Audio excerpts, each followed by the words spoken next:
kutomimba nemunhu DJ Palo aripon Mike Chun nechechembeleka ndiri kukuziva iva vengi vangu kuti muri kudzivisa chipo changu ndiri kukuziva iva vengi vangu kuti muri kudzivisa basa rangu ndiri kukuziva iva vengi vangu kuti muri kudzivisa chipo changu ndiri kukuziva iva vengi vangu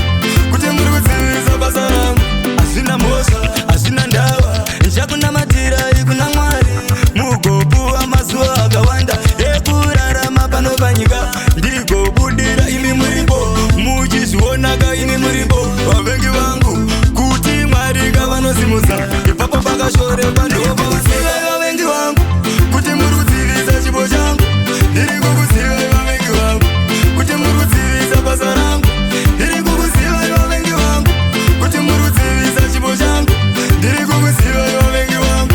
kuti muri kudzivisa basa rangu pangori chokochoko iko kuzowanda nechigunwe ini nchiwaonaka zvangu vanotondisekera nhema mumwoyo vane chitema zvino vanotonga ndiMwari vanotonga ndiyave zvivo vanotonga ndibaba ndiri kukuziva vavengi vangu kuti muri kudzivisa chipo changu ndiri kukuziva vavengi vangu kuti muri kudzivisa basa rangu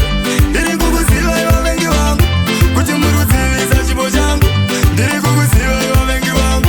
kuti muri kudzivisa basa rangu hazvina mhosva hazvina ndava ndichakunamatira ikuna Mwari mugopuwa mazuva akawanda ekurarama pano panyika ndigobudira imi muripo muchizvionaka imi muripo vavengi vangu kuti Mwari kavanosimusa ipapo pakashoreka